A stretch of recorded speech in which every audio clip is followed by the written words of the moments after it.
আমার চুল আঁচড়ানোর সময় ছেলে বলল, মা, তোমার চুলে আমি হারিয়ে যেতে চাই। সকালে আয়নার সামনে চুল আঁচড়াচ্ছিলাম। ছেলে পেছন থেকে এসে বলল, মা, আমি তোমার চুল আঁচড়ে দেব। আমি বললাম, না, আমি পারব। উতে চিরুনি দিলাম। সে খুব আস্তে আস্তে আমার চুল আঁচড়াতে লাগল। আমি আয়নায় তার মুখ দেখছিলাম। তার চোখে অদ্ভুত একটা ভাব। চুল আঁচড়ানো শেষ করে সে বলল, মা, তোমার চুল এত সুন্দর, আমি এর মধ্যে হারিয়ে যেতে চাই। আমি অবাক হয়ে বললাম, মানে? সে আমার চুলে হাত বুলিয়ে বলল, মা, আমি চাই রাতে তোমার চুলের মধ্যে মুখ লুকিয়ে রাখতে। তোমার চুলের গন্ধে আমি মাতাল হয়ে যাই। আমি তাকে থামিয়ে দিয়ে বললাম, কি বলছিস? সে আমার কাঁধে হাত রেখে বলল, মা, আমি তোমাকে ভালোবাসি। তোমার সব কিছু আমার কাছে সুন্দর। আমি চাই তুমি আমার স্ত্রী হয়ে যাও। আয়নায় আমি তার চোখের দৃষ্টি দেখে কাঁপাতে লাগলাম। সে আরও বলল, মা, আমি প্রতিদিন তোমার চুল আঁচড়ে দেব, তোমার সব যত্ন নেব। তুমি কি আমাকে তোমার স্বামী হিসেবে গ্রহণ করবে? আমি আয়না থেকে মুখ সরিয়ে নিলাম। মনে হচ্ছিল আমার নিজের ছেলেকে চিনতে পারছি না। এই গল্পটি সম্পূর্ণ শুনলে আপনাদের পানি অটোমেটিক বের হয়ে যাবে। সো যত দ্রুত সম্ভব হাতের কাছে টিস্যু নিয়ে বসে পড়ুন। বিছানার চাদর যেন নষ্ট না হয় সেটা সম্পূর্ণ খেয়াল রাখার অনুরোধ জানিয়ে গল্পটি এখন শুরু করব। তার আগে সর্বশেষ অনুরোধ, দয়া করে এমন পানি বের করার গল্প নিয়মিত শুনতে আমাদের চ্যানেলটি সকলেই সাবস্ক্রাইব করুন। ধন্যবাদ। হ্যালো বন্ধুরা, আমার নাম মীরা খান। আমার বয়স ৩৯ বছর। আমার স্বামীর নাম রাহুল খান, বয়স ৪২ বছর। আমাদের ২ সন্তান, রিয়াদ আর তানিয়া। রিয়াদ ১৮ বছর বয়সী, কলেজে পড়ে। তানিয়া ১১ বছর বয়সী, স্কুলে যায়। আমি অবাক হয়ে রিয়াদের দিকে তাকিয়ে থাকলাম। তার কথাগুলো যেন আমার মাথায় ঘুরপাক খাচ্ছিল। রিয়াদ আমার একমাত্র পুত্র সন্তান। তাকে আমি কত ভালোবাসি, কিন্তু তার এই অদ্ভুত আচরণ আমাকে ভাবিয়ে তুলল। রিয়াদ, তুই কি বলছিস? আমি তো তোর মা গো। আমি কাঁপা কাঁপা গলায় বললাম। রিয়াদ আমার চোখের দিকে তাকিয়ে বলল, মা, আমি জানি তুমি আমার মা, কিন্তু আমার মনে হয় তুমি শুধু আমার মা নও, তুমি আরও অনেক কিছু গো। আমি তার মাথায় হাত বুলিয়ে বললাম, কি মানে? তোর কি হয়েছে রিয়াদ? আমার হাত ধরে বলল, মা, আমি গত রাতে একটা স্বপ্ন দেখেছি। সেই স্বপ্নে আমি দেখলাম তুমি আমার সাথে বিয়ে করেছ। আমরা দুজনে একসাথে বাস করছি। তুমি আমার স্ত্রী গো। আমার গলা শুকিয়ে গেল। আমি বললাম, রিয়াদ, এটা তো স্বপ্ন। স্বপ্নের কোনো মানে হয় না। তুই আমার ছেলে, আমি তোর মা। এর চেয়ে বেশি কিছু নয় গো। রিয়াদ আমার ২ হাত ধরে বলল, মা, কিন্তু সেই স্বপ্নটা এত সুন্দর ছিল। আমি চাই সেটা সত্যি হোক। তুমি আমার সব কিছু। আমি তোমাকে ছাড়া বাঁচতে পারবো না। আগিয়ে আমি তার হাত ছাড়িয়ে নিয়ে বললাম, রিয়াদ, তুই এমন কথা বলিস কেন? তোর বাবা আছে, তোর বোন আছে, আমরা সবাই একসাথে একটা সুখী পরিবার গো। রিয়াদ মাথা নাড়া দিল। না মা, আমি চাই না এই পরিবার। আমি শুধু তোমাকে চাই। তুমি আমার হয়ে যাও। আমরা দুজনে অন্য কোথাও চলে যাই। পুরো শরীর কাঁপাতে লাগলো। আমি বুঝতে পারছিলাম না এই পরিস্থিতিতে কি করব। রিয়াদের এই আচরণ একদমই স্বাভাবিক নয়। রিয়াদ, তুই একটু বিশ্রাম নে। তোর মাথা খারাপ হয়ে গেছে মনে হচ্ছে। আমি তাকে বলার চেষ্টা করলাম, কিন্তু রিয়াদ আমার কাছে আরও এগিয়ে এসে বলল, মা, আমার মাথা ঠিক আছে। আমি জানি আমি কি চাই। আমি তোমাকে চাই। ঠিক তখনই নিচতলা থেকে রাহুলের গলা শুনতে পেলাম। মীরা, নাস্তা তৈরি হলো। আমি দ্রুত রিয়াদের কাছ থেকে সরে গিয়ে বললাম, হ্যাঁ, আসছি। কুপুরে রিয়াদের দিকে তাকিয়ে বললাম, তুই এখন তোর রুমে যা, আমরা পরে এ নিয়ে কথা বলবো। রিয়াদ একটা লম্বা নিঃশ্বাস ছেড়ে বলল, ঠিক আছে মা। কিন্তু আমি আমার মন পরিবর্তন করব না। আগে আমি দ্রুত নিচে নেমে গেলাম। রাহুল রান্নাঘরে বসে চা খাচ্ছিল। তানিয়া তার স্কুলের ড্রেস পরে প্রস্তুত হচ্ছিল। রাহুল আমার দিকে তাকিয়ে বলল, তোর মুখটা কেমন ফ্যাকাশে লাগছে, কিছু হয়েছে? আমি মাথা নাড়লাম, না কিছু না, একটু মাথা ব্যথা করছে। গিয়ে তানিয়া আমার কাছে এসে বলল, মা আজ আমার স্কুলে অ্যানুয়াল ফাংশন, তুমি আসবে তো? আমি তার মাথায় হাত বুলিয়ে বললাম, অবশ্যই যাব মাগো। রাহুল উঠে দাঁড়িয়ে বলল, আমি অফিসে যাচ্ছি, সন্ধ্যায় আসব। পরে সে তানিয়াকে বলল, চল তোকে স্কুলে দিয়ে আসি। তারা দুজনে বেরিয়ে গেলে আমি একা হয়ে গেলাম। রিয়াদ এখনও তার রুমে। আমি ভাবতে লাগলাম কি করব। হঠাৎ রিয়াদ নিচে নেমে এলো। সে আমার কাছে এসে বলল, মা আমি তোমার সাথে কথা বলতে চাই। আমি বললাম, রিয়াদ তুই সকালে যা বলেছিলি সেগুলো ভুল। একটা ছেলের তার মায়ের প্রতি এমন অনুভূতি থাকা উচিত নয়। গিয়ে রিয়াদ আমার হাত ধরে বলল, মা কিন্তু আমি কিছুই করতে পারি না, আমার মন তোমাকে ছাড়তে চায় না। আমি তার হাত ছাড়িয়ে বললাম, রিয়াদ তুই কি জানিস তুই কি বলছিস? আমি তোর মা, তোর জন্মদাত্রী, তুই আমার গর্ভে এসেছিস, আমি তোকে এই পৃথিবীতে এনেছি। রিয়াদ বলল, মা আমি সব জানি, কিন্তু তবুও আমি তোমাকে ভালোবাসি, শুধু মা হিসেবে নয়, একটা নারী হিসেবেও। আমার চোখে পানি এসে গেল। আমি বললাম, রিয়াদ তুই এমন কথা বলিস কেন, আমার খুব কষ্ট লাগছে। রিয়াদ আমার চোখের পানি মুছে দিতে চাইল। আমি তার হাত সরিয়ে দিলাম। মা আমি তোমাকে কষ্ট দিতে চাই না, আমি শুধু চাই তুমি আমাকে বোঝো। রিয়াদ বলল। আমি বললাম, রিয়াদ আমি তোকে বুঝি, তুই হয়তো কনফিউজড, তোর বয়সে এমন হতে পারে, কিন্তু তুই যা চাইছিস সেটা কখনোই সম্ভব নয়। রিয়াদ আমার সামনে সামনে বসে পড়ল। সে বলল, মা তুমি কি জানো, আমি প্রতি রাতে তোমার স্বপ্ন দেখি। সেই স্বপ্নে তুমি আমার স্ত্রী, আমরা একসাথে ঘুমাই, সকালে একসাথে উঠি। গো আমার মাথা ঘুরতে লাগলো। আমি চেয়ারে বসে পড়লাম। রিয়াদ তুই এসব কথা বলা বন্ধ কর, আমার অসুস্থ লাগছে গো। আমি বললাম। রিয়াদ আমার কাছে এসে বলল, মা আমি তোমাকে অসুস্থ করতে চাই না, আমি তোমাকে সুখী করতে চাই। আমি বললাম, রিয়াদ তুই যদি সত্যিই আমাকে সুখী করতে চাও তাহলে এসব কথা ভুলে যা, একটা ভালো ছেলের মতো আচরণ করব। কিন্তু রিয়াদ মাথা নাড়ল না। মা আমি পারবো না, তোমার প্রতি আমার এই অনুভূতি দিন দিন বাড়ছে। ঠিক তখনই আমার ফোনে কল এলো। আমি দেখলাম আমার মা কল করেছে। আমি ফোন রিসিভ করলাম। হ্যালো মাইরা, তুই কেমন আছিস? গলার স্বর কেমন যেন লাগছে গো। আমার মা বলল। আমি বললাম, হ্যাঁ মা একটু ঠান্ডা লেগেছেও। আচ্ছা শোনো, আমার একটা জরুরি কাজ আছে, তুই কি আজকে আমার বাসায় আসতে পারবি? মা বলল। আমি বললাম, হ্যাঁ মা আসতে পারি। কি কাজ? আসলে তোর নানির পুরনো ট্রাঙ্কটা আমি খুলেছি, সেখানে অনেক পুরনো কাগজপত্র পেয়েছি, তোর দেখা দরকার কি মা বলল। আমি বললাম, ঠিক আছে মা আমি আসছি গো। ফোন রেখে আমি রিয়াদের দিকে তাকালাম। সে এখনও আমার পাশে বসে আছে। রিয়াদ আমি তোর নানির বাড়ি যাচ্ছি, তুই বাড়িতে থাক। ও আমি বললাম। রিয়াদ বলল, মা আমিও যাব। আমি বললাম, না তুই থাক, আমি একা যাব।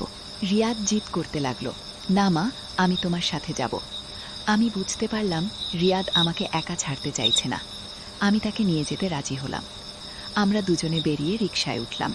পুরো রাস্তায় রিয়াদ আমার পাশে বসে কিছুই বলল না, কিন্তু আমি অনুভব করতে পারছিলাম সে আমার দিকে তাকিয়ে আছে। আমার মায়ের বাড়ি পৌঁছে আমরা ভেতরে গেলাম। মা দরজা খুলে দিয়ে বলল, এসো এসো, রিয়াদও এসেছে। রিয়াদ নানির পা ছুঁয়ে সালাম করল। নানি তার মাথায় হাত দিয়ে আশীর্বাদ করল। আয়রা এদিকে আয়, ট্রাঙ্কটা এখানে খিমা, আমাকে ডাকলো। আমি ট্রাঙ্কের কাছে গেলাম। সেখানে অনেক পুরনো কাগজপত্র, ছবি আর চিঠি পড়ে আছে। মা একটা চিঠি তুলে নিয়ে বলল, এই চিঠিটা দেখ, এটা তোর নানার লেখা, তোর নানির কাছে পাঠিয়েছিল ও। আমি চিঠিটা পড়তে শুরু করলাম। চিঠিতে নানা তার প্রেমের কথা লিখেছিল, কত সুন্দর ভাষায় ভালোবাসার কথা বলেছিল। রিয়াদ আমার পাশে এসে দাঁড়ালো, সেও চিঠিটা পড়তে লাগলো। নানি নানার চিঠি কত সুন্দর রিয়াদ বলল। নানি হেসে বলল, হ্যাঁ রে তোর নানা খুব রোমান্টিক ছিল, এমন চিঠি লিখতে পারত। আমি আরও কিছু চিঠি পড়তে লাগলাম, সব চিঠি প্রেমের। নানা কত সুন্দর করে তার ভালোবাসার কথা প্রকাশ করেছিল। হঠাৎ রিয়াদ আমার কানের কাছে এসে ফিসফিস করে বলল, মা আমিও তোমার জন্য এমন চিঠি লিখব গো। আমি চমকে উঠলাম। নানি আর মা আমাদের দেখছিল না, তারা অন্য কাগজপত্র নিয়ে ব্যস্ত ছিল। আমি রিয়াদের দিকে কড়া চোখে তাকালাম, সে কিছুই না দেখার ভান করল। কিছুক্ষণ পর আমরা বাড়ি ফিরলাম। পুরো রাস্তায় আমি চুপচাপ ছিলাম, রিয়াদও কিছু বলল না। বাড়ি পৌঁছে আমি রান্নাঘরে গিয়ে রান্না করতে লাগলাম। রিয়াদ তার রুমে গিয়ে পড়াশোনা করতে বসল। সন্ধ্যায় রাহুল অফিস থেকে ফিরল, তানিয়াও স্কুল থেকে এসে গেল। আমরা সবাই একসাথে রাতের খাবার খেলাম। খাওয়ার সময় রিয়াদ মাঝে মাঝে আমার দিকে তাকাচ্ছিল। আমি তার দৃষ্টি এড়িয়ে চলার চেষ্টা করলাম। খাওয়া শেষে রাহুল টিভি দেখতে বসল। তানিয়া তার হোমওয়ার্ক করতে গেল। আমি থালা বাসন ধুতে লাগলাম। রিয়াদ রান্নাঘরে এসে বলল, মা, আমি তোমাকে সাহায্য করব? আমি বললাম, না, তুই যা, আমি করে নিচ্ছি। কিন্তু রিয়াদ চলে গেল না। সে আমার পাশে দাঁড়িয়ে রইল। মা, আজ নানার চিঠি পড়ে আমার খুব ভালো লেগেছে, রিয়াদ বলল। আমি কোনো জবাব দিলাম না। আমি থালা ধুতেই থাকলাম। মা, আমিও তোমার জন্য এমন চিঠি লিখি, রিয়াদ আবার বলল। আমি তার দিকে তাকিয়ে বললাম, রিয়াদ, তুই এসব বাজে কথা বলিস কেন? রিয়াদ বলল, মা, এগুলো বাজে কথা নয়, আমার মন থেকে বলছি। আমি থালা ধোয়া বন্ধ করে তার দিকে ঘুরলাম। রিয়াদ, তুই কি পাগল হয়ে গেছিস? আমি তোর মা, তুই কিভাবে তোর মায়ের জন্য প্রেমের চিঠি লিখবি? আমি রাগ করে বললাম। রিয়াদ মাথা নিচু করে বলল, মা, আমি জানি এটা ভুল, কিন্তু আমি কিছুই করতে পারি না। আমি গভীর নিঃশ্বাস ফেলে বললাম, রিয়াদ, তুই একটা ডাক্তার দেখা, তোর মানসিক চিকিৎসা দরকার। রিয়াদ চমকে বলল, না মা, আমার কোনো সমস্যা নেই, আমি ঠিক আছি। আমি বললাম, না, তুই ঠিক নেই। একটা ছেলের তার মায়ের প্রতি এমন অনুভূতি থাকা স্বাভাবিক নয়। গিয়ে রিয়াদ আমার হাত ধরার চেষ্টা করল। আমি তার হাত সরিয়ে দিলাম। মা, প্লিজ আমাকে বোঝার চেষ্টা কর। রিয়াদও নয় করল। আমি কড়া স্বরে বললাম, রিয়াদ, আমি যা বুঝার বুঝেছি, তোর চিকিৎসা দরকার। রিয়াদ দুঃখিত মুখে তার রুমে চলে গেল। রাতে আমি বিছানায় শুয়ে ভাবতে লাগলাম, রিয়াদের এই আচরণের পেছনে কী কারণ থাকতে পারে? সে কি সত্যি মানসিকভাবে অসুস্থ? রাহুল আমার পাশে ঘুমিয়ে আছে। আমি তাকে এই বিষয়ে কিছু বলবো কিনা ভাবছিলাম, কিন্তু কিভাবে বলবো, কি বলবো? আমি সারা রাত ঘুমাতে পারলাম না। বারবার রিয়াদের কথাগুলো মনে পড়ছিল। পরদিন সকালে আমি উঠে দেখি রিয়াদ আমার রুমের দরজার সামনে দাঁড়িয়ে আছে। রিয়াদ, তুই এখানে কেন? আমি জিজ্ঞেস করলাম। রিয়াদ বলল, মা, আমি তোমার জন্য অপেক্ষা করছিলাম। কি? আমি বললাম, কিসের জন্য? রিয়াদ একটা চিঠি আমার হাতে দিল। মা, এই চিঠিটা তোমার জন্য লিখেছি, কোয়াদ বলল। আমি চিঠিটা না নিয়ে বললাম, রিয়াদ, আমি তোর চিঠি পড়ব না, তুই এটা ছিঁড়ে ফেল। কোয়াদ বলল, না মা, একবার পড়ে দেখ, আমি খুব মন দিয়ে লিখেছি, কোয়াদ বলল। আমি তার হাত থেকে চিঠিটা নিয়ে ছিঁড়ে ফেললাম। রিয়াদ, আমি আর এসব সহ্য করব না, তুই আজকেই একটা ডাক্তার দেখাবি। তো আমি রাগ করে বললাম। রিয়াদের চোখে পানি এসে গেল। সে বলল, মা, তুমি আমার চিঠি ছিঁড়ে ফেললে? আমি বললাম, হ্যাঁ, ছিঁড়ে ফেলেছি, আর এরকম কোনো চিঠি লিখবি না। গিয়ে রিয়াদ কাঁদতে কাঁদতে তার রুমে চলে গেল। আমি নিচে গিয়ে রাহুলকে সব কথা বললাম। রাহুল প্রথমে বিশ্বাস করতে পারল না। তুই কি বলছিস মীরা? রিয়াদ এমন কথা বলেছে? রাহুল অবাক হয়ে বলল। আমি বললাম, হ্যাঁ, আমি কি মিথ্যে বলবো? সে আমার সাথে বিয়ে করতে চায়। কোয়ায় রাহুল রাগে লাল হয়ে গেল। আমি তাকে এখনই বলি। আমি তাকে থামালাম না। তুমি রাগ করো না, সে হয়তো অসুস্থ, আমাদের তাকে চিকিৎসার ব্যবস্থা করতে হবে। কোয়াদ রাহুল বলল, ঠিক আছে, আমি একটা মনোরোগ বিশেষজ্ঞের কাছে নিয়ে যাব। কিন্তু যখন আমরা রিয়াদকে ডাক্তার দেখানোর কথা বললাম, সে রাজি হলো না। আমার কোনো অসুখ নেই, আমি ডাক্তার দেখাবো না। কোয়াদ রিয়াদ জেদ করল। রাহুল তাকে বোঝানোর চেষ্টা করল, রিয়াদ, যা বলছিস সেটা স্বাভাবিক নয়, তোর চিকিৎসা দরকার। ও রিয়াদ বলল, বাবা, আমি ভালোবাসি মাকে, এতে অসুখের কি আছে? রাহুল রেগে গিয়ে বলল, এটা ভালোবাসা নয়, এটা অসুস্থতা। একটা ছেলে তার মায়ের প্রতি এমন অনুভূতি রাখতে পারে না। আগে রিয়াদ বলল, আমি পারি, আমি মাকে ভালোবাসি। রাহুল তাকে থাপ্পড় মারল। রিয়াদ কাঁদতে শুরু করল। তুই আর এইসব বাজে কথা বলবি না, না হলে আমি তোকে বাড়ি থেকে বের করে দেব, রাহুল হুমকি দিল। রিয়াদ তার রুমে চলে গেল। কয়েকদিন রিয়াদ আমার সাথে কথা বলল না। সে চুপচাপ থাকত, কিন্তু আমি দেখতাম সে আমার দিকে তাকিয়ে থাকে। একদিন রাতে আমি হঠাৎ জেগে উঠলাম। দেখি রিয়াদ আমার বিছানার পাশে দাঁড়িয়ে আছে। রিয়াদ, তুই এখানে কেন? আমি ফিসফিস করে জিজ্ঞেস করলাম। রিয়াদ বলল, মা, আমি তোমাকে দেখছিলাম।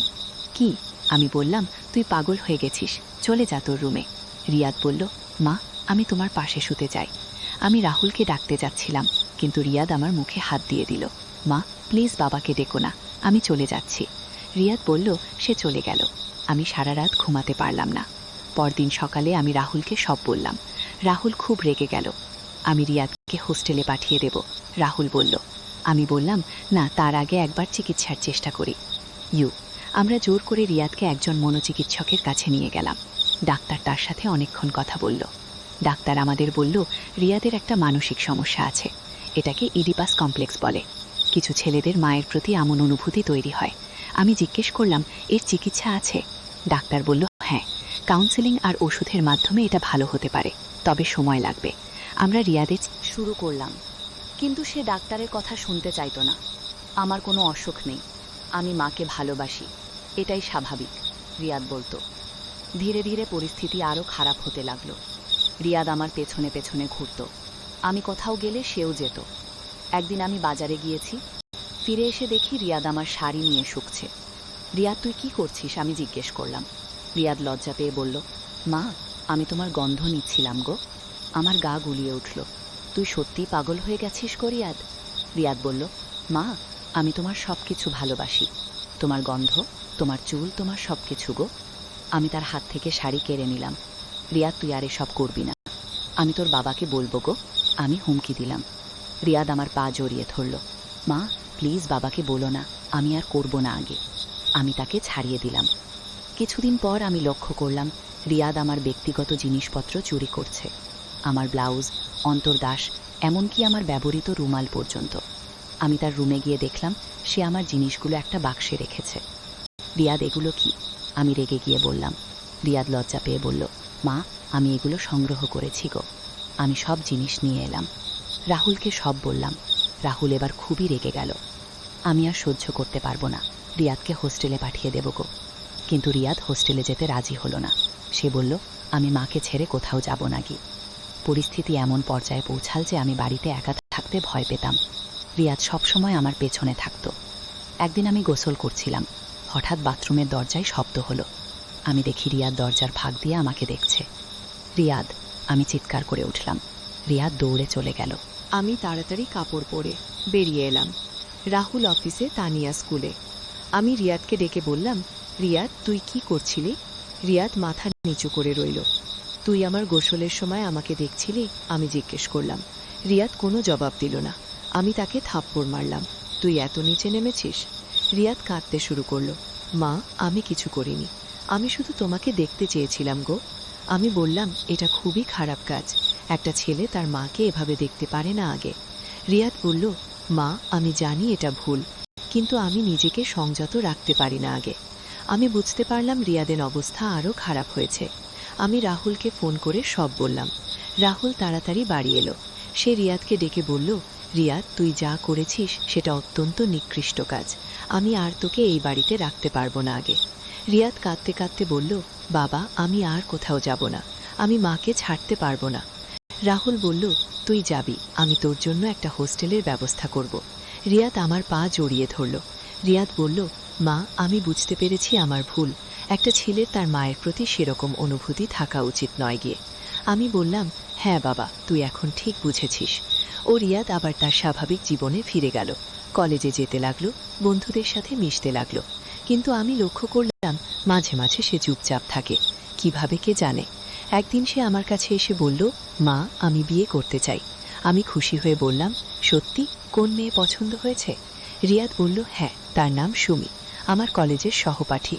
আমি বললাম, তাহলে তো ভালো কথা, আমরা তার বাবা মায়ের সাথে কথা বলবো। রিয়াদ বলল, মা, তুমি সুমিকে দেখবে? আমি বললাম, অবশ্যই দেখব। কয়েকদিন পর রিয়াদ সুমিকে বাড়িতে নিয়ে এলো। সুমি খুবই সুন্দর একটা মেয়ে, ভালো পড়াশোনা করে। আমি তার সাথে কথা বলে খুশি হলাম। রিয়াদের জন্য তুমি পারফেক্ট। সুমি লজ্জা পেয়ে বলল, আন্টি, রিয়াদ খুব ভালো ছেলে, আমি তাকে ভালোবাসি। আমি বললাম, আমিও তোমাকে পছন্দ করেছি।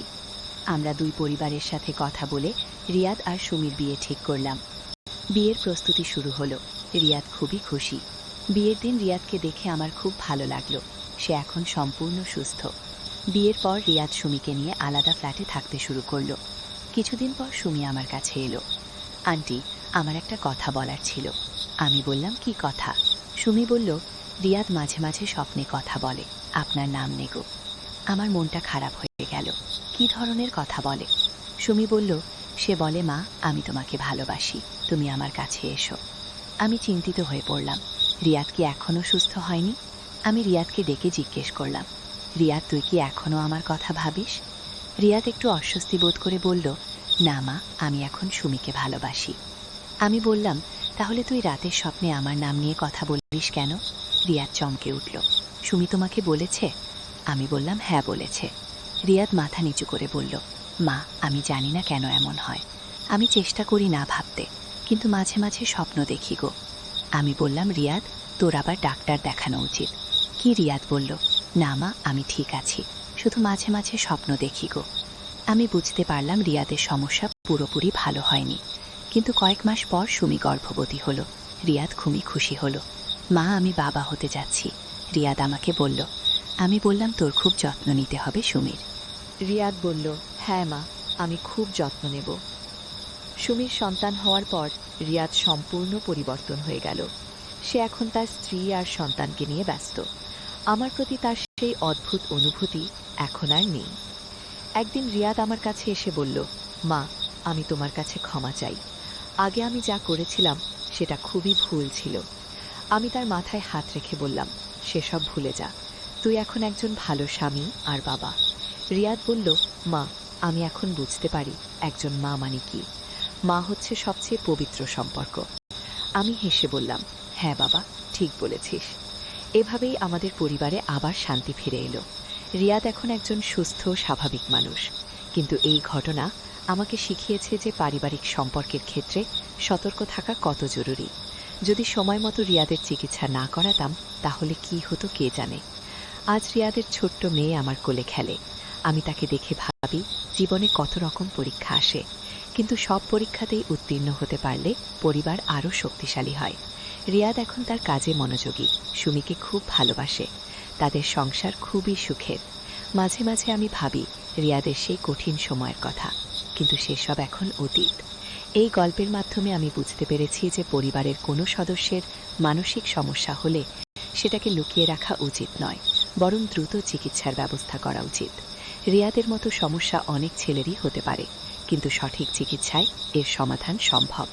আমি আমার অভিজ্ঞতা থেকে বলতে পারি যে কোনো সমস্যার সমাধান আছে, শুধু ধৈর্য আর সঠিক চিকিৎসার দরকার। রিয়াদ এখন একজন আদর্শ ছেলে। তার অতীত এখন শুধু একটা দুঃস্বপ্ন মাত্র। আর আমি এখন একজন গর্বিত মা আর দাদি। আমার পরিবার সুখী আর শান্তিতে আছে। এভাবেই আমাদের সেই কঠিন সময় কেটে গেছে। জীবনে এমন অনেক ঝড় আসে, কিন্তু ধৈর্য আর ভালোবাসা দিয়ে সব সমস্যার সমাধান করা যায়। কিন্তু আমার গল্প এখানেই শেষ নয়। কয়েক বছর পর আমাদের জীবনে আরেকটি অভাবনীয় ঘটনা ঘটল। একদিন আমি বাজার থেকে ফিরে দেখি তানিয়া খুবই অস্থির। তার মুখে ভয়ের ছাপ। কি হয়েছে তানিয়া? আমি জিজ্ঞেস করলাম। তানিয়া কাঁপা গলায় বলল, মা আমি কলেজ থেকে ফেরার সময় একটা অদ্ভুত ঘটনা দেখেছি। আমি বললাম, কি ঘটনা? তানিয়া বলল, মা রাস্তায় একজন লোক আমাকে ফলো করছিল। সে আমার নাম জানত, আমার স্কুলের নামও জানত। আমার মনে ভয় জেগে উঠল। তুই তাকে চিনিস? তানিয়া মাথা নাড়ল। না মা, আমি তাকে চিনি না, কিন্তু সে আমাকে চেনে। গিয়ে আমি বললাম, সে তোকে কি বলেছিল? তানিয়া বলল, সে বলেছিল, তানিয়া তোমার মায়ের সাথে আমার দেখা করতে হবে, আমার কাছে তার জন্য একটা গুরুত্বপূর্ণ খবর আছে। আমি অবাক হলাম। আমার জন্য খবর? কি খবর? তানিয়া বলল, আমি জিজ্ঞেস করেছিলাম, কিন্তু সে বলেনি, শুধু বলেছিল তোমার মাকে বলো মীরা খানের অতীত সম্পর্কে আমার কাছে গুরুত্বপূর্ণ তথ্য আছে। আমার পুরো শরীর কাঁপাতে লাগলো। আমার অতীত? কোন অতীত? তানিয়া, সেই লোকটা কেমন দেখতে? আমি জিজ্ঞেস করলাম। তানিয়া বলল, বয়স প্রায় 50-এর কাছাকাছি, লম্বা পাতলা, গায়ের রং ফর্সা, চোখে চশমা, গুই। এই বর্ণনা শুনে আমার মাথায় একটা নাম এলো, কিন্তু সেটা সম্ভব নয়। সে তো মা। তুমি কে ভাবছ? তানিয়া জিজ্ঞেস করল। আমি বললাম, কিছু না, তুই ভয় পেছো না, আমি তোর বাবাকে বলবো। রাতে রাহুল অফিস থেকে ফিরলে আমি তাকে সব বললাম। রাহুল বলল, কে হতে পারে এই লোকটা? তোর কোনো ধারণা আছে? আমি দ্বিধা করে বললাম, হয়তো কোনো ভুল বোঝাবুঝি গিয়ে। কিন্তু রাহুল বুঝতে পারল আমি কিছু লুকাচ্ছি। মীরা, তুই কি লুকাচ্ছিস? তোর অতীতে কি এমন আছে যা আমি জানি না? রাহুল জিজ্ঞেস করল। আমি গভীর নিঃশ্বাস ফেলে বললাম, রাহুল, আমার কলেজ জীবনে একটা ঘটনা ঘটেছিল, আমি সেটা তোমাকে কখনো বলিনি। গে। রাহুল অবাক হয়ে বলল, কি ঘটনা? আমি বললাম, আমার কলেজের একজন স্যার ছিল, তার নাম ছিল প্রফেসর আকরাম। সে আমাকে নিয়ে খারাপ উদ্দেশ্য ছিল। রাহুল বলল, তারপর কি হয়েছিল? আমি বললাম, একদিন সে আমাকে তার অফিসে ডেকে নিয়ে চেষ্টা করেছিল। গে। রাহুল রেগে গিয়ে বলল, তুই কেন আমাকে বলিসনি? আমি বললাম, কারণ আমি সেটা চাইনি। আমি তাকে থামিয়ে দিয়েছিলাম, আর কলেজের হেড স্যারকে সব বলেছিলাম। রাহুল বলল, তারপর? আমি বললাম, হেড স্যার তাকে চাকরি থেকে বরখাস্ত করে দিয়েছিল। তারপর থেকে সে আমাকে হুমকি দিতে থাকে, কিন্তু কলেজ শেষ হওয়ার পর আমি আর তার খোঁজ রাখিনি। গিয়ে রাহুল বলল, তুই মনে করিস সেই লোকটা এই প্রফেসর আকরাম? আমি বললাম, তানিয়ার বর্ণনা শুনে মনে হচ্ছে। গিয়ে রাহুল বলল, আমি কাল পুলিশের রিপোর্ট করব গো। আমি বললাম, না, আগে দেখে সে আসলেই কে, হয়তো অন্য কেউ। পরদিন সকালে আমি তানিয়াকে কলেজে পাঠালাম, কিন্তু আমি নিজেও গোপনে তার পেছনে গেলাম। তানিয়া কলেজ গেট দিয়ে ঢুকে গেল, আমি বাইরে অপেক্ষা করতে লাগলাম। প্রায় 1 ঘন্টা পর একটা লোক এসে কলেজের গেটের কাছে দাঁড়ালো। তার দিকে তাকিয়ে আমার শ্বাস বন্ধ হয়ে গেল। এত সত্যিই প্রফেসর আকরাম। তার চেহারা অনেক পরিবর্তন হয়েছে, চুল পেকে গেছে, কিন্তু তবুও আমি তাকে চিনতে পারলাম। আমি তার কাছে গিয়ে বললাম, আপনি এখানে কি করছেন? প্রফেসর আকরাম আমাকে দেখে হেসে বলল, মীরা, কতদিন পর দেখা গো। আমি কড়া গলায় বললাম, আপনি আমার মেয়েকে ফলো করছেন কেন? আকরাম বলল, আমি তোমার সাথে কথা বলতে চাই। আমি বললাম, আমাদের মধ্যে কোনো কথা নেই, আপনি চলে যান। আকরাম বলল, মীরা, তুমি আমার জীবনটা শেষ করে দিয়েছিলে, আমি তোমার কাছ থেকে বদলা নেব। আমার ভয় লাগতে লাগলো। আপনি কি চান? আকরাম বলল, আমি চাই তুমি সবার সামনে স্বীকার করো যে তুমি আমার বিরুদ্ধে মিথ্যা অভিযোগ করেছিলে গো। আমি বললাম, আমি মিথ্যা কিছু বলিনি, আপনি সত্যিই আমার সাথে খারাপ কিছু করার চেষ্টা করেছিলেন গো। আকরাম রেগে গিয়ে বলল, মিথ্যেবাদী, তোর জন্য আমার চাকরি গেল, আমার সংসার ভেঙে গেল। আমি বললাম, সেটা আপনার নিজের দোষ গো। আকরাম বলল, মীরা, যদি তুমি স্বীকার না করো তাহলে আমি তোর মেয়েকে গিয়ে। আমি তার কথা শেষ হবার আগেই চিৎকার করে বললাম, আপনি আমার মেয়েকে স্পর্শ করার সাহস পাবেন না গিয়ে। আশেপাশের মানুষজন আমাদের দিকে তাকাতে লাগলো। আকরাম তাড়াতাড়ি চলে গেল। আমি কাঁপতে কাঁপতে বাড়ি ফিরলাম, রাহুলকে সব বললাম। রাহুল বলল, এবার আমি পুলিশের রিপোর্ট করব গো। আমরা থানায় গিয়ে আকরামের বিরুদ্ধে অভিযোগ দায়ের করলাম। পুলিশ তাকে খোঁজ করতে লাগলো, কিন্তু সে যেন হাওয়ায় মিলিয়ে গেল। কয়েকদিন পর তানিয়া কলেজ থেকে ফিরে বলল, মা, সেই লোকটা আজ আমাকে একটা চিঠি দিয়েছে। আমি চিঠিটা নিয়ে পড়লাম। সেখানে লেখা ছিল, মীরা, তুমি যদি 3 দিনের মধ্যে স্বীকার না করো যে তুমি আমার বিরুদ্ধে মিথ্যা অভিযোগ করেছিলে, তাহলে তোর মেয়ের কি হবে তা তুমি জানো না। আমার হাত কাঁপতে লাগলো। এই লোক আমার মেয়েকে নিয়ে হুমকি দিচ্ছে। আমি তাড়াতাড়ি পুলিশে গিয়ে চিঠিটা দেখালাম। পুলিশ অফিসার বলল, আমরা তার খোঁজ করছি, আপনি চিন্তা করবেন না, আপনার মেয়ের জন্য নিরাপত্তার ব্যবস্থা করব। পুলিশ তানিয়ার কলেজে নিরাপত্তার ব্যবস্থা করল। আমাদের বাড়িতেও পাহারার ব্যবস্থা করা হলো। কিন্তু আকরাম খুবই চালাক, সে কোনো চিহ্ন রাখল না। একদিন রাতে আমি ঘুমিয়েছিলাম, হঠাৎ টেলিফোনের শব্দে জেগে উঠলাম।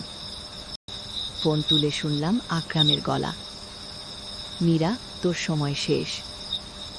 আগামীকাল রাতে তুই একা পার্কে আসবি, না হলে তোর মেয়ের ঘো। আমি ফোন রেখে দিলাম। রাহুল জেগে উঠল। কে ফোন করেছিল? আমি সব বললাম। রাহুল বলল, আমি পুলিশকে বলবো।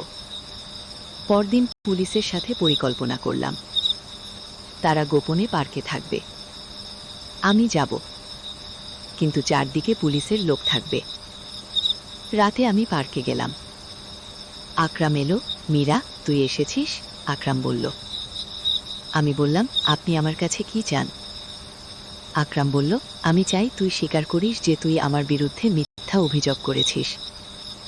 আমি বললাম, আমি মিথ্যা কিছু বলিনি।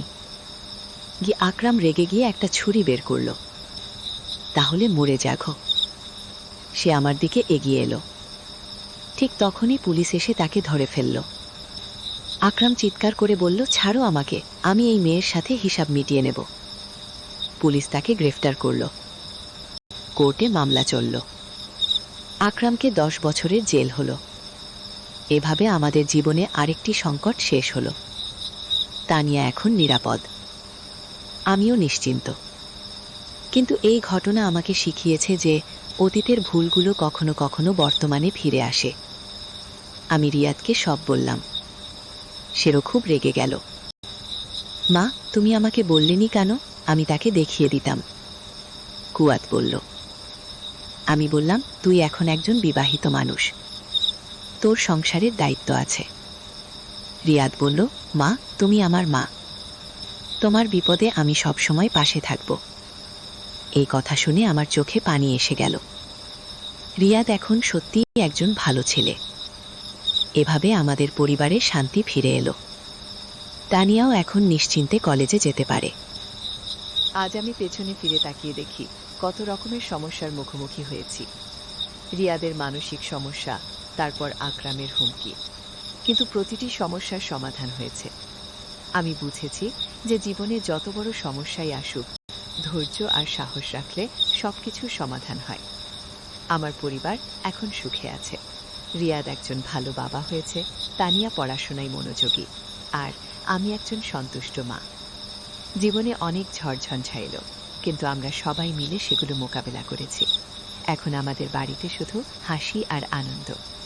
এই গল্পের মাধ্যমে আমি যা বুঝেছি তা হলো পারিবারিক বন্ধন সবচেয়ে শক্তিশালী। যখন পরিবারের সবাই একসাথে থাকে তখন কোনো সমস্যাই বড় নয়। রিয়াদের সমস্যাও আমরা মিলে সমাধান করেছি। আকরামের হুমকিও আমরা একসাথে মোকাবেলা করেছি। আজ আমার নাতনি আমার কোলে খেলে। আমি তাকে দেখে ভবিষ্যতের স্বপ্ন দেখি। আমি চাই সে একটা সুন্দর জীবন পাক, যেখানে থাকবে শুধু ভালোবাসা আর শান্তি। এভাবেই আমার এই দীর্ঘ গল্পের সমাপ্তি। একটি পরিবারের সংগ্রামের গল্প, যেখানে ছিল সমস্যা